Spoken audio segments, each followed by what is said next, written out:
नमस्कार दोस्तों, मैं ओम प्रकाश स्वागत करता हूं आप सभी का आपके अपने ऐसे यूट्यूब चैनल पर। दोस्तों, पार्ट 1 अगर आपने नहीं देखा है तो आप इसका देखिए। और पार्ट सेकंड आज हम पढ़ने जा रहे हैं, जिसमें हम शुरू करेंगे मध्य प्रदेश राज्य प्रशासन। और राज्य प्रशासन की बात करें तो देखो, मध्य प्रदेश को लेकर हमने जितनी भी चीज़ें पढ़ी, जितनी चीज़ें हमने अभी तक समझी, उन सभी में अब ये जो सेकंड पार्ट है, ये सेकंड पोर्शन कहलाया मध्य प्रदेश के पोर्शन को पढ़ने में। तो अब यहाँ से हम प्रशासनिक दृष्टिकोण पकड़ेंगे। और प्रशासनिक दृष्टिकोण पढ़ने से पहले मैं बताऊँ, देखो, राज्य का प्रशासन कब होगा? जब उसके पास कोई एक एरिया जस्टिफाई होगा। एरिया जस्टिफाई होना मतलब देखिए, पूरे मध्य प्रदेश में संभाग हैं, डिस्ट्रिक्ट हैं, पंचायतें हैं, नगर पंचायतें हैं, ग्राम पंचायतें हैं, कस्बे हैं, हर एक चीज़ अपने आप में जस्टिफाई है। ठीक है। तो यहाँ पर अगर अपन देखें तो शुरुआत होती है बड़े स्तर पर, जिसे कहते हैं डिवीज़न। डिवीज़न यानी कि संभाग होता है, और संभाग के अंदर अनेक जिले आते हैं, एक बात। और दूसरा, उसका एक उच्चतम अधिकारी होता है, जिसे कहते हैं कमिश्नर, संभाग आयुक्त। ठीक है। तो संभाग की दो बातें हमने जान ली, तो यहाँ से आगे बढ़े। अब आता है जिला। जिला जिसे कहते हैं डिस्ट्रिक्ट, इसमें अनेक विकास खंड होते हैं। ठीक है। अनेक विकास खंडों का समूह हम कह सकते हैं कि जिला कहलाता है। तो जब अगर कोई जिले की डेफिनेशन की बात करें तो जिले की डेफिनेशन क्या है? अनेक विकास खंडों का समूह जिला कहलाता है। और उसका उच्चतम अधिकारी जो होता है वो होता है डिस्ट्रिक्ट मजिस्ट्रेट, यानी कि जिला आयुक्त। ठीक है। तो संभाग के लिए कमिश्नर होता है ना। डिवीज़न के लिए क्या होता है? कमिश्नर होता है, जिसे संभाग आयुक्त कहते हैं। इसी डिस्ट्रिक्ट के लिए डिस्ट्रिक्ट मजिस्ट्रेट होता है, जिसे डिस्ट्रिक्ट जिला आयुक्त कहते हैं। इसके बाद आता है विकास खंड। जैसे भी मैंने बताया कि जिलों में क्या होते हैं, अनेक विकास खंडों से मिलकर जिला बनता है। तो अब इसके बाद आता है विकास खंड। ठीक है। अनेक विकास खंडों का समूह क्या होता है? जिला होता है। ऐसे ही विकास खंड, जिनको ब्लॉक कहा जाता है, उसमें अनेक तहसीलें होती हैं। अब विकास खंड जिन्हें ब्लॉक कहा जाता है, उसके अंदर क्या होती हैं? अनेक तहसीलें। मतलब अनेक तहसीलें मिलाकर एक विकास खंड बनता है। और उन विकास खंडों का उच्चतम अधिकारी कौन होता है? उप जिला आयुक्त, जिसे बोलते हैं एसडीएम। क्या होता है? उप जिला आयुक्त। उप जिला आयुक्त को एसडीएम बोलते हैं, स्टेट डिस्ट्रिक्ट मजिस्ट्रेट, है ना। तो ये क्या कहलाता है? ये आपका उच्चतम अधिकारी कहलाता है, तहसीलों का होता है। तो अनेक तहसीलों का समूह मिलकर विकासखंड बनाता है। ठीक है। इसके बाद आता है, विकासखंड के बाद आते हैं तहसील। तहसीलों में क्या होती हैं? ग्राम पंचायतों का समूह होता है, और उसका अधिकारी होता है उच्चतम अधिकारी, तहसीलदार। तो ये पूरा एक सिस्टमेटिक वे है, जिसको प्रशासनिक दृष्टिकोण से बनाया गया है। और प्रशासनिक दृष्टिकोण से बनाने का कारण, उस पर प्रॉपर तरीके से प्रशासनिक दृष्टिकोण रखा जा सके, इसलिए उसे जनरेट किया। अब आते हैं संभाग। और संभागों में कौन कौन से जिले शामिल हैं, उनमें देखते हैं। देखो, सबसे पहले इधर से शुरू करते हैं। देखिए, जबलपुर संभाग, जिनमें 8 जिले आते हैं। कौन कौन से हैं? जबलपुर एक खुद है, दूसरा कटनी, नरसिंहपुर, छिंदवाड़ा, सिवनी, डिंडोरी, मंडला और बालाघाट। तो ये वाला बेल्ट अगर अपन पकड़ें तो इस बेल्ट में देखो, ये हो गया आपके, इस मध्य प्रदेश की बात करें तो देखो, ये हो गया आपका जबलपुर, ये आपका कटनी, ये आपका नरसिंहपुर, ये छिंदवाड़ा, ये सिवनी, डिंडोरी, है ना, बालाघाट, ठीक है, नरसिंहपुर और मंडला। तो इतनी चीज़ें आपको पकड़ में आ गई। इसके बाद आते हैं अगला, इंदौर संभाग, जिसमें आता है इंदौर, धार, झाबुआ, अलीराजपुर, बड़वानी। ठीक है। तो ये जो इस तरफ का मालवा क्षेत्र है, यहाँ पे तो इंदौर, धार, झाबुआ, अलीराजपुर, बड़वानी, श्योपुर, खरगोन, खंडवा और बुरहानपुर। श्योपुर नहीं है, खरगोन, खंडवा और बुरहानपुर है। ठीक है। इसी तरीके से भोपाल में आए तो भोपाल क्या हो गया? मध्य वाला क्षेत्र हो गया। तो भोपाल, सीहोर, रायसेन, राजगढ़ और विदिशा, इसमें 5 आते हैं। ग्वालियर जिले में ग्वालियर संभाग में आते हैं ग्वालियर, शिवपुरी, गुना, अशोकनगर और दतिया। वैसे ही रीवा में आते हैं रीवा, सतना, सीधी, सिंगरौली। उज्जैन में आएंगे उज्जैन, देवास, शाजापुर, आगर मालवा, रतलाम, मंदसौर, नीमच। तो उज्जैन संभाग के बाद आते हैं सागर, जिसमें 6 हैं, सागर, दमोह, पन्ना, छतरपुर, टीकमगढ़, निवाड़ी।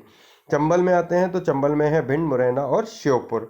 नर्मदापुरम, होशंगाबाद, हरदा और बैतूल 3 आते हैं। शहडोल में शहडोल, उमरिया और अनूपपुर आते हैं। तो संभाग को एक बार याद कर लेना, समझ लेना बहुत अच्छे से, क्योंकि मैप में ये बहुत अच्छे से एक बार देख लिए तो समझ में आ जाएंगे। अभी मैप मेरे सामने यहाँ पर डाला नहीं है मैंने, नहीं तो मैं इसको डाल के दिखा देता।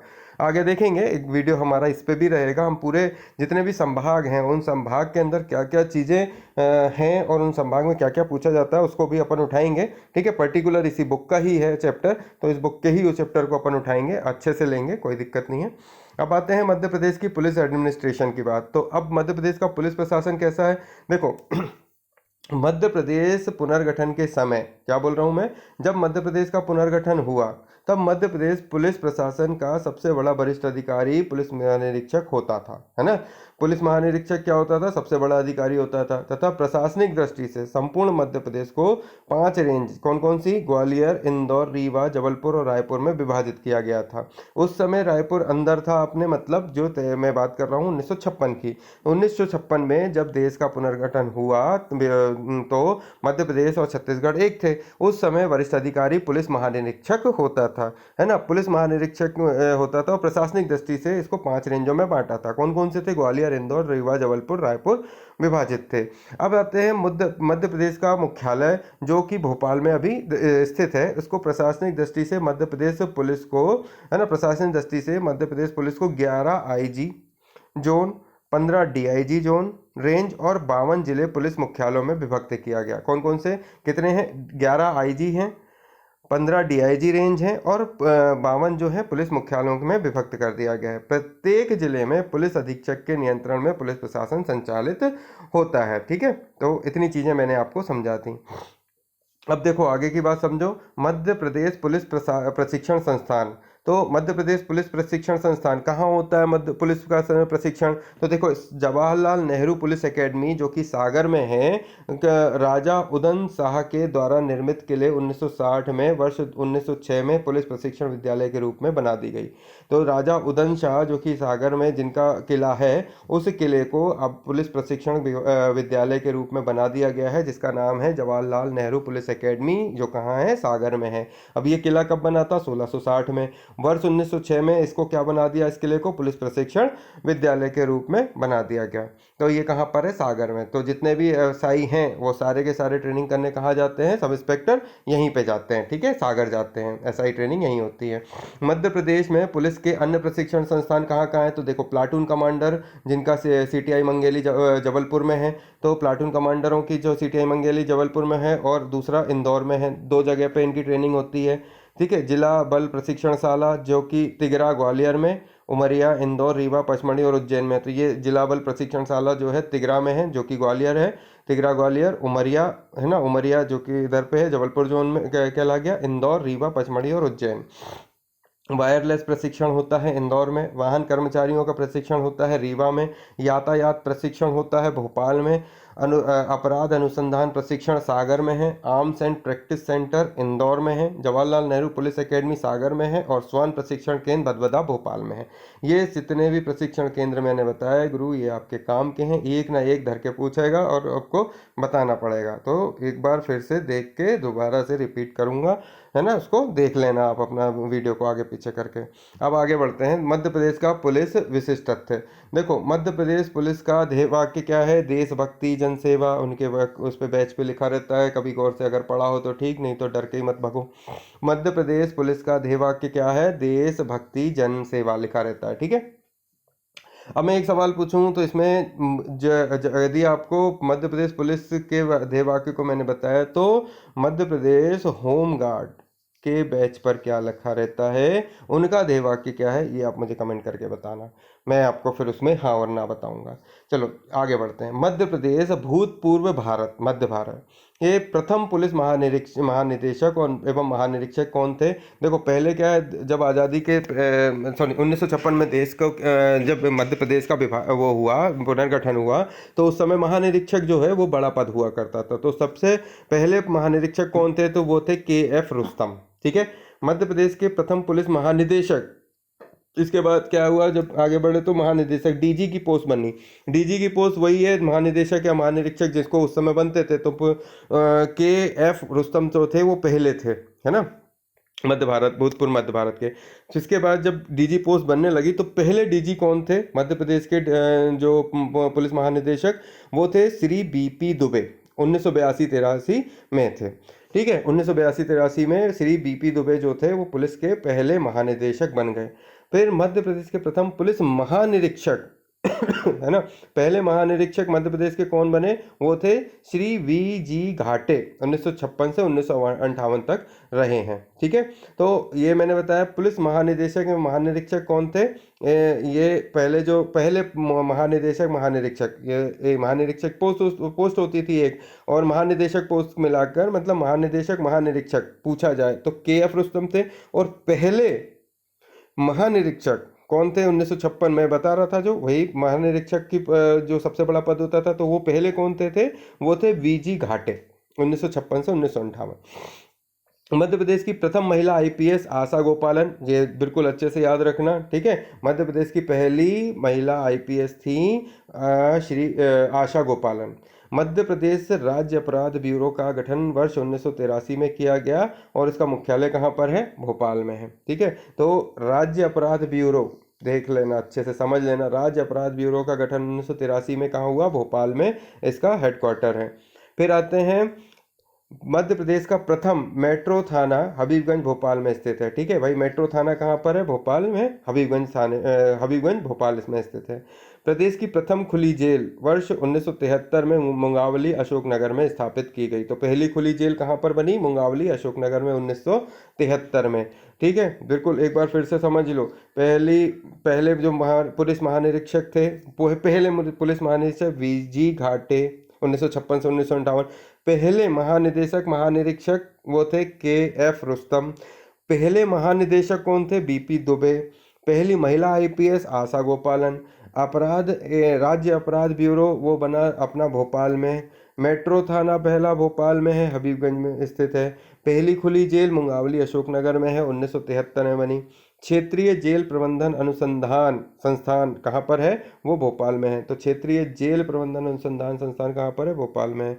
मध्य प्रदेश के बैतूल के झिरी गांव को 100% अपराध मुक्त गांव घोषित किया गया है। तो ये थोड़ा सा ध्यान रखना, बैतूल का झिरी गांव अपराध मुक्त गांव है। ठीक है, मध्य प्रदेश के प्रथम ISO प्रमाणित थाना कौन सा है, तो वो है देवास। ठीक है, देवास जो है वो पहला ISO प्रमाणित थाना है। मध्य प्रदेश पुलिस स्मृति दिवस 21 अक्टूबर को मनाया जाता है। तो पुलिस के जो स्मृति दिवस है वो 21 अक्टूबर को मनाते हैं। मध्य प्रदेश वर्ष 1955 में जेल कैदियों के लिए योग शिक्षा अनिवार्य कर दी गई। तो वो 1955 से योग कैदियों के लिए योग शिक्षा क्या कर दी, अनिवार्य कर दी, कि भाई सभी जो कैदी हैं उनको योगा कराओ, योग कराओ, है ना। फिर मध्य प्रदेश में प्रथम फॉरेंसिक लैब की स्थापना सागर जिले में की गई और इसके अतिरिक्त फॉरेंसिक प्रयोगशाला भोपाल, ग्वालियर, इंदौर में भी है। तो फॉरेंसिक का बहुत ज़्यादा इंपॉर्टेंट रोल रहता है, इसलिए याद रखना, पहली थी सागर में, फिर बाद में इसके अतिरिक्त भोपाल, ग्वालियर, इंदौर में भी है। मध्य प्रदेश की पहली साइबर फॉरेंसिक लैब भोपाल में है और साइबर पुलिस मुख्यालय भी कहाँ पर है, भोपाल में है। मध्य प्रदेश में वर्ष 1960 में केंद्रीय अन्वेषण यानी कि CBI का मुख्यालय भोपाल में स्थापित हुआ। पुलिस बैंड स्कूल भोपाल में ही है। ठीक है, Madhya Pradesh police band school कहाँ पर है, भोपाल में है। 2019 में 2019 में महिला पुलिस ट्रेनिंग सेंटर छिंदवाड़ा जिले में स्थापित किया गया। तो पूछा जाए, देखो यहाँ पे महिला थाना भी है लेकिन भोपाल में, इसको मत पकड़ना। ठीक है, महिला पुलिस ट्रेनिंग सेंटर, जितने महिलाएं हैं उनका पुलिस ट्रेनिंग सेंटर कहाँ पर, छिंदवाड़ा में बनाया गया है। ठीक है, 2019 में। और नारकोटिक्स मध्य प्रदेश में नारकोटिक्स शाखा इंदौर, मंदसौर और नीमच जिले में स्थापित की जा रही है, की नहीं गई, की जा रही है। फिर मध्य प्रदेश में इंटीग्रेटेड पुलिस ट्रेनिंग कॉम्प्लेक्स यानी ग्राम भौरी में स्थापित है। तो ये जो भौरी है वो भोपाल के पास ही है, 30-35 किलोमीटर आता है, सीहोर और भोपाल के बीच का एरिया है भौरी। ठीक है, ये बिल्कुल पास में है, भोपाल के जस्ट पास में। यहाँ पर मध्य प्रदेश में इंटीग्रेटेड पुलिस ट्रेनिंग कॉम्प्लेक्स भौरी में स्थापित किया गया है। यहाँ पे क्या है, पुलिस ट्रेनिंग होती है, इंटीग्रेटेड पुलिस ट्रेनिंग कॉम्प्लेक्स, यहाँ पर इसको नाम से इसको जानते हैं, ये भौरी में है। मध्य प्रदेश भारत का प्रथम राज्य है जहां सर्वप्रथम डायल 100 सेवा का शुभारंभ 2015 से किया गया। फिर मध्य प्रदेश में नक्सल प्रभावित क्षेत्रों में आंतरिक सुरक्षा के लिए 36वीं वाहिनी विशेष सशस्त्र बल बालाघाट में 4 अगस्त 2015 को गठित किया गया। देश की तीसरी तथा मध्य प्रदेश की पहली अंडा सेल अत्यधिक सुरक्षित कोठरी भोपाल जेल में बनाई गई है, जिसको अंडा सेल बोलते हैं ना। ये बहुत ही सुरक्षित होती है, अंडा सेल बहुत ही मतलब सिक्योर होती है, ये भोपाल में बनाई गई है। अब आते हैं मध्य प्रदेश का स्थानीय स्वशासन यानी कि local self government in Madhya Pradesh. राज्य पुनर्गठन के पश्चात, ठीक है समझना, कि राज्य का जब पुनर्गठन हुआ उसके बाद में स्थानीय प्रशासन को दृष्टिकोण रखते हुए 1962 में काशी प्रसाद पांडे के नेतृत्व में एक पांडे समिति की अनुशंसा की गई, है ना। क्या है? पांडे समिति की अनुशंसा के आधार पर प्रथम बार मध्य प्रदेश पंचायती राज अधिनियम 1962 लागू किया गया और ग्राम पंचायत स्तर पर सन 1965 में, है ना, चुनाव संपन्न कराए गए। जबकि जनपद पंचायत के चुनाव सर्वप्रथम 1971 में हुए और वर्ष 1981 में मध्य प्रदेश पंचायत आदेश 1981 में लागू किया गया। यदि इतना याद कर लिया आपने, ठीक है, अगर इतनी बात याद रख ली जो मैंने इतनी पढ़ी, ये आपको 1 नंबर 2 नंबर दिला जाएगा। कहीं का एग्जाम हो, पंचायती राज ही पूछते हैं, है ना, ग्राम पंचायत ही पूछते हैं, तो ये आपको याद रखना है। क्या कि राज्य पुनर्गठन के पश्चात, जब राज्य का पुनर्गठन हुआ 2000 में, है ना, राज्य का 1955-56 की बात है, जब ये गठन हुआ तो स्थानीय प्रशासन को दृष्टिकोण रखते, मतलब भाई लोकल बॉडी को ध्यान में रखते हुए 1962 में काशी प्रसाद पांडे के नेतृत्व में काशी प्रसाद पांडे के नेतृत्व में पांडे समिति की अनुशंसा, भाई काशी प्रसाद पांडे जब उसका नेतृत्व कर रहे थे तो वो समिति बन गई पांडे समिति।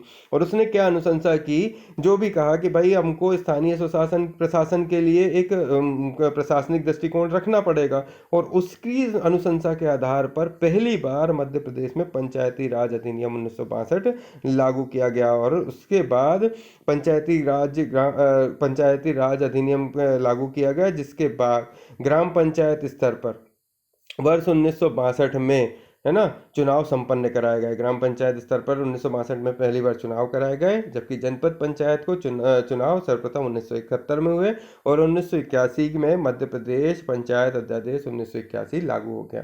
3 डेटे हैं, एक तो 1962 में ये राज्य अधिनियम लागू किया गया और ग्राम पंचायत के स्तर पर 1965 में चुनाव हुए, जनपद पंचायत के 1971 में हुए, 1981 में मध्य प्रदेश पंचायत अध्यादेश 1981 लागू कर दिया गया। ठीक है, तो इस तरीके से पंचायती राज पढ़ा। अब मध्य प्रदेश पंचायती राज को अगर पढ़ें तो वर्ष 1981 में मध्य प्रदेश पंचायती राज अधिनियम स्वीकृत किया गया, जिसमें त्रिस्तरीय पंचायती राज व्यवस्था स्थापित करने का प्रस्ताव रखा गया। इस अधिनियम को पंचम संशोधन यानी कि 5वें संशोधन में 26 जनवरी 2001 को किया गया। किसमें? ये अधिनियम जो था 1981 का, उसको 5वें संशोधन में 26 जनवरी 2001 को किया गया, जिसमें मध्य प्रदेश पंचायती राज अधिनियम 1993 का नाम मध्य प्रदेश पंचायत राज कर दिया गया, है ना। जिसमें क्या किया गया कि मध्य प्रदेश पंचायती राज अधिनियम 1993 का नाम मध्य प्रदेश पंचायत राज कर दिया गया। इस संशोधन का मुख्य उद्देश्य क्या था? तो ग्राम सभा को अधिक सुदृढ़ और प्रभावशाली बना सकें, भाई जितनी ग्राम सभाएं उनको प्रभावशाली बना सकें। इस अधिनियम के अनुसार मध्य प्रदेश में त्रिस्तरीय पंचायती राज व्यवस्था लागू की गई। यह त्रिस्तरीय क्या है? जिला पंचायत, जनपद पंचायत और ग्राम पंचायत, त्रिस्तरीय ग्राम जो पंचायती राज व्यवस्था है वो क्या हो गई? लागू की गई। ठीक है, इसमें थोड़ा सा और पढ़ लो। ग्राम न्यायालय, ग्रामीण स्तर पर न्याय उपलब्ध कराने के उद्देश्य से मध्य प्रदेश ग्राम न्यायालय अधिनियम 1996 के अंतर्गत 26 जनवरी 2001 को 219 ग्राम न्यायालयों की स्थापना की गई। मध्य प्रदेश का प्रथम ग्राम न्यायालय नीमच जिले में ग्राम पंचायत झातला में स्थापित किया गया।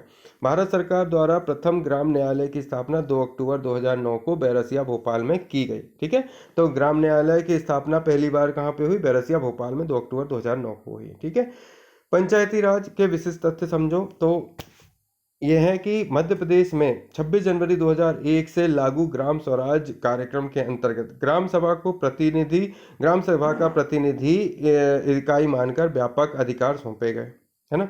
एक बात, पहली बात ये समझ में आ गई हो तो क्या बताई कि जो ग्राम स्वराज कार्यक्रम के अंतर्गत मध्य प्रदेश में 26 जनवरी 2001 से लागू ग्राम स्वराज कार्यक्रम के अंतर्गत ग्राम सभा को प्रतिनिधि इकाई मानकर व्यापक अधिकार सौंपे गए। तो जो भी ग्राम सभा हैं उनको प्रतिनिधि इकाई, मतलब जितने भी गांव हैं उनकी ग्राम सभाएं हैं उनको प्रतिनिधि इकाई मान लिया और उनको व्यापक अधिकार सौंप दिए गए। क्या व्यापक अधिकार क्या थे? कि भाई वो बड़े डिसीजन ले सकते हैं।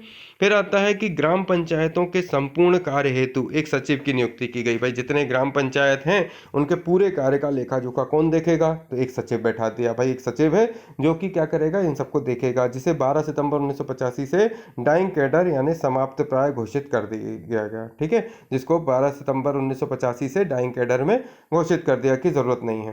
फिर 30 मार्च 2007 से पंचायतों और स्थानीय निकायों में महिलाओं को 50% आरक्षण देने का प्रावधान किया गया। भारत में बिहार के पश्चात मध्य प्रदेश 50% आरक्षण देने वाला कौन सा राज्य है, दूसरा राज्य है। तो पहला राज्य कौन सा है, तो वो हो गया बिहार। अब आते हैं नगरीय स्वशासन। तो देखो अर्बन लोकल बॉडी की बात करें तो मध्य प्रदेश के पुनर्गठन के बाद पहली नगर पालिका अधिनियम जो है 1956 लागू किया गया और नगर निगमों को गठन किया गया। तो अब आते हैं अर्बन लोकल बॉडी में। तो पहली मध्य प्रदेश के पुनर्गठन के बाद पहला नगर पालिका अधिनियम 1956 लागू किया गया और उसमें नगर निगमों के गठन किया गया। वर्ष 1957 में नगर निगम संरचना को सुदृढ़ बनाने के लिए राज्य सरकार द्वारा गठित एक समिति बनाई गई, जिसे वर्ष 1958 में प्रस्तुत रिपोर्ट के आधार पर मध्य प्रदेश नगर पालिका अधिनियम 1961 पारित किया गया। और उसके बाद 74वें संविधान संशोधन, कौन सा, 74th संविधान संशोधन 1992 में नगरीय निकायों को संवैधानिक दर्जा प्रदान किया गया और मध्य प्रदेश इस अधिनियम का पालन करने वाला पहला देश बना। तो इतनी बात समझ में आई कि भाई 1957 में नगर निगम की संरचना अच्छी कर दें कि भाई 1956 में तो देखो नगर निगम को क्या कर दिया गया, भाई इसका गठन कर दिया गया, भाई देश का क्या है पुनर्गठन हुआ और नगर पालिका अधिनियम 1956 बन गया। अभी 57 से क्या है कि इसको बेहतर बनाना है, सुदृढ़ करना है, इसको अच्छे से बनाना है, अच्छा करना है। तो 1957 में क्या है, एक राज्य सरकार की एक समिति गठित कर दी गई। 57 में जब वो समिति गठित हुई तो 58 में कुछ ने रिपोर्ट बनाई और रिपोर्ट नगर पालिका अधिनियम 1961 में जो है दी गई। उसके आधार पर जो रिपोर्ट इनने दी 1958 में, 57 में एक राज्य सरकार की एक टीम बनी, उस टीम ने 58 में एक रिपोर्ट दी और जो रिपोर्ट थी उसके आधार पर मध्य प्रदेश नगर पालिका अधिनियम क्या है 1961 पारित कर दिया गया। तो पहला अधिनियम था, प्रथम नगर पालिका अधिनियम था 1956। फिर अगला जो अधिनियम बना वो 1961 पारित हुआ, 1961 बना, 56 के बाद 61 आया। फिर बाद में 74वें संविधान संशोधन में 1992 के द्वारा, कौन सा, 74वें संविधान संशोधन 1992 के द्वारा नगरीय निकायों को संवैधानिक दर्जा दे दिया गया और प्रदेश में इस अधिनियम का पालन करने वाला देश का पहला राज्य बना। तो ये ठीक है, अलग बात है। अब देखो 74वां संविधान संशोधन 1992 में के क्रियान्वयन हेतु मध्य प्रदेश नगर पालिका निगम अधिनियम 1994 पारित किया गया और इस अधिनियम के अंतर्गत मध्य प्रदेश में त्रिस्तरीय नगरीय निकाय की व्यवस्था की गई। तो कौन कौन सी त्रिस्तरीय नगरीय निकाय थे, देखो नगर निगम क्या है कि 1 लाख से अधिक जनसंख्या जिन शहरों में है वहाँ नगर निगम क्या होगी। इसमें सदस्यों की संख्या 40 से 70 होगी और इसके अतिरिक्त राज्य सरकारों द्वारा 6 विशेष सदस्यों को मनोनीत किया गया और उन क्षेत्रों के विधायक और सांसद नगर निगम के पदेन सदस्य होते थे। मध्य प्रदेश की नगर निगम कहाँ कहाँ पर है, तो नगर निगम है इंदौर में, भोपाल में, जबलपुर में, ग्वालियर में, सागर में, रीवा में, उज्जैन, खंडवा, बुरहानपुर, रतलाम, देवास, सिंगरौली, कटनी, सतना, छिंदवाड़ा, मुरैना, भिंड और दतिया। तो ऐसी 18 जगह हैं जहाँ पर नगर निगम है। फिर आया नगरीय प्रशासन, नगर निगम, नगर पालिकाएं और बाकी चीज़ें अभी यहाँ पे लिखी नहीं है। देखो नगर निगम होता है, फिर नगर पालिका होता है और फिर उसके बाद होती हैं आपकी तीसरी नगर निगम, नगर पालिका और नगर परिषद, है ना। तो ऐसी 3 होती हैं। नगर निगम जो है इसमें बताया 1 लाख से अधिक, फिर 1 लाख से 20,000 से नीचे जो होती हैं वो होती हैं नगर पंचायत, तो 20,000 से 1 लाख के बीच में होती हैं नगर पालिका निगम। तो ऐसे करके थोड़ा सा डिवाइड है। तो अब आते हैं नगरीय प्रशासन विशिष्ट तथ्य। मध्य प्रदेश में सर्वप्रथम नगर निगम का गठन वर्ष 1864 में हुआ। तो पहली नगर निगम जो बनी वो पहला नगर निगम जो बना वो वर्ष 1864 में जबलपुर में बना। तो जबलपुर का जो नगर निगम का जो ऑफिस है वो देखना बहुत सुंदर है। ग्वालियर नगर निगम का गठन ग्वालियर नगर निगम का गठन 1887 में हुआ। तो 1864 में जबलपुर बना, 1887 में ग्वालियर बना। मध्य प्रदेश की प्रथम नगरीय संस्था 1907 में मजलिस इंतजामिया गठित की गई, है ना। प्रथम नगरीय संस्था कौन सी थी, मजलिस इंतजामिया। मध्य प्रदेश की प्रथम नगर पालिका दतिया में वर्ष 1907 में स्थापित की गई। तो अब पहली मध्य प्रदेश में कहाँ स्थापित की गई? दतिया में। भोपाल नगर निगम 1983 में भोपाल नगर परिषद के 56 वार्डों को मिलाकर बना। ठीक है। तो संसद में मध्य प्रदेश का प्रतिनिधित्व, तो लोकसभा में देखो, संसद में मध्य प्रदेश का प्रतिनिधित्व दो जगह पर है, एक तो लोकसभा, दूसरा राज्यसभा। तो लोकसभा में प्रतिनिधि हैं 29, कार्यकाल होता है 5 वर्ष, निर्वाचित पद्धति इनकी प्रत्यक्ष निर्वाचन जनता के द्वारा होता है। वहीं राज्यसभा में प्रतिनिधि होते हैं मध्य प्रदेश के 11, कार्यकाल राज्यसभा के लोगों का होता है 6 साल, निर्वाचन पद्धति प्रत्यक्ष होती है, निर्वाचन एमएलए के द्वारा होता है, विधायकों के द्वारा होता है। फिर आते हैं मध्य प्रदेश के लोकसभा क्षेत्र। तो आरक्षित और अनारक्षित, आरक्षित मतलब SC ST और अनारक्षित मतलब जितने सामान्य वर्ग हैं। तो ये लोकसभा का रेंज जो है वो कहाँ कहाँ पर है? तो देखो, ये सामान्य के लिए छिंदवाड़ा, मंदसौर, खंडवा, ग्वालियर, राजगढ़, दमोह, सीधी, बालाघाट, रीवा, मुरैना, सागर, भोपाल, इंदौर, विदिशा, गुना, होशंगाबाद, सतना, जबलपुर और छतरपुर, ऐसे करके 19 जो क्षेत्र हैं वो सामान्य के हैं। SC के हैं देवास, टीकमगढ़, उज्जैन और भिंड, और ST के हैं शहडोल, मंडला, बैतूल, रतलाम, धार और खरगोन। तो ये जो है प्रदेश के लोकसभा क्षेत्र हैं जहाँ से सीटें बनती हैं, उठती हैं। फिर आते हैं राज्यसभा सदस्य। तो राज्यसभा के सदस्य जो हैं वो इनमें से कौन कौन से हैं? देखो, सब चेंज वेंज हैं, तो थोड़ा सा इसको पढ़ लेना, समझ लेना, जो अभी वर्तमान में है उनकी मुझे बता देना। अब आते हैं विभिन्न राज्य स्तरीय आयोग और उनके निकाय। तो राज्य निर्वाचन आयोग, तो स्टेट इलेक्शन कमीशन क्या है कि मध्य प्रदेश में निर्वाचन को निष्पक्ष प्रक्रिया के क्रियान्वयन के लिए, भाई जो निर्वाचन हो वो बिल्कुल निष्पक्ष हो, इसके लिए अनुच्छेद 243T3 में 19 जनवरी 1994 को मध्य प्रदेश राज्य निर्वाचन आयोग का गठन किया गया, और इसकी अध्यक्ष की नियुक्ति कौन करता है? राज्यपाल करता है। मध्य प्रदेश राज्य निर्वाचन आयोग के विशेष तथ्य अगर समझो तो मध्य प्रदेश राज्य निर्वाचन आयोग का गठन करने वाला भारत प्रथम राज्य है। फिर मध्य प्रदेश राज्य निर्वाचन आयोग द्वारा सर्वप्रथम पंचायतों की चुनाव संबंधी अधिसूचना 15 अप्रैल 1994 को जारी की गई। मध्य प्रदेश राज्य निर्वाचन आयोग के प्रथम अध्यक्ष जो थे वो श्री NB लोहानी थे, पहले अध्यक्ष राज्य निर्वाचन आयोग के। और वर्तमान अध्यक्ष कौन है? बसंत प्रताप सिंह। अब ये मुझे कंफर्म नहीं है, इसलिए वर्तमान वाला तो बिल्कुल आप मुझे बताओ, ढूंढ ढांड के लेके आओ। ठीक है, आगे बढ़ते हैं। मध्य प्रदेश मानव अधिकार आयोग। तो मानव अधिकार आयोग के पढ़ें तो human rights commission, Madhya Pradesh human right commission जो है वो 1993 की धारा 41(1) में प्रदत्त शक्तियों का प्रयोग करते हुए राज्य सरकार द्वारा 13 सितंबर 1995 को किया गया। तो बिल्कुल ये याद रखना पड़ेगा कि आपका अधिनियम 1993 लगता है कि धारा 41(1) में क्या कह रहा है? राज्य सरकार द्वारा 13 सितंबर 1995 को इसका क्या है? आयोग का गठन किया गया, और इस आयोग के अध्यक्ष व सदस्यों की नियुक्ति राज्यपाल के द्वारा की जाती है। वर्तमान में इसके अध्यक्ष न्यायमूर्ति नरेंद्र कुमार जैन। अब ये वर्तमान में कौन है ये देखना पड़ेगा। तो देखो, राज्य का महाधिवक्ता, अनुसूचित जाति जनजाति आयोग, पिछड़ा वर्ग आयोग, ठीक है, जितने आयोग हैं इनको व्यक्तिगत रूप से अलग से पढ़ाऊंगा मैं। ठीक है, इनमें सारे आयोग ही आयोग भरे हैं। अब तो जितने आयोग हैं, आयोग का एक अलग से मेरे पास डिटेल है, उसको मैं अच्छे से पढ़ाऊंगा तो वो ज़्यादा अच्छा है। इनको ज़बरदस्ती परेशान होने की ज़रूरत नहीं है, अपने पास जितना मैंने पढ़ा है इतना अभी तक सफिशिएंट है। बाकी चीज़ें अपन यहाँ पे देख लेंगे, अगर आपको लगे तो आप भाई इसका स्क्रीनशॉट मार के थोड़ा पढ़ना, पर इसमें ज़्यादा मज़ेदार नहीं दिया है, मज़ेदार हम बताएंगे वही पढ़ना। ठीक है, क्योंकि प्रेजेंट वाला भी क्या है वो भी मैंने अपडेट किया नहीं है, इसलिए मुझे अपडेट करने के बाद ही मैं आपके पास आता हूँ। तो भाई जो मैंने अभी तक आपको बताया ये सब संविधान के पॉलिटी से संबंधित था, मध्य प्रदेश की पॉलिटी से संबंधित जितना पूछा जाने वाला सेक्शन था उस पूरे सेक्शन को मैंने आगे से पीछे तक पूरा खंगालने की कोशिश करी। छोटी छोटी जितनी चीज़ें थी उन सभी के स्क्रीनशॉट लगाकर आपको मैंने दिखाए, समझाए। अब इसमें थोड़ा सा आप आगे बढ़िए, आगे बढ़ने के बाद इनको और थोड़ा सा मॉडिफाई करिए। जो चीज़ें आपको समझ में नहीं आती हैं उसके लिए कमेंट करिए, अपन मिलकर इसको सॉल्व करेंगे। ठीक है ना, मैं बहुत ज़्यादा जानता हूँ ना आप बहुत ज़्यादा जानते हो, लेकिन दोनों मिल जाएं तो बहुत अच्छा जानते हैं। तो ऐसा करके पढ़ते हुए चलना है, कहने का मतलब ये है। और सबसे मेन बात भाई कि चैनल को करो सब्सक्राइब, आगे बहुत ज़्यादा शेयर करो अपने दोस्तों मित्रों यारों रिश्तेदारों में, जहाँ भेजना भेजो। ठीक है, और बढ़िया मिलके पढ़ाई करो। चलो मिलते हैं अगले वीडियो में। जय हिंद, जय भारत।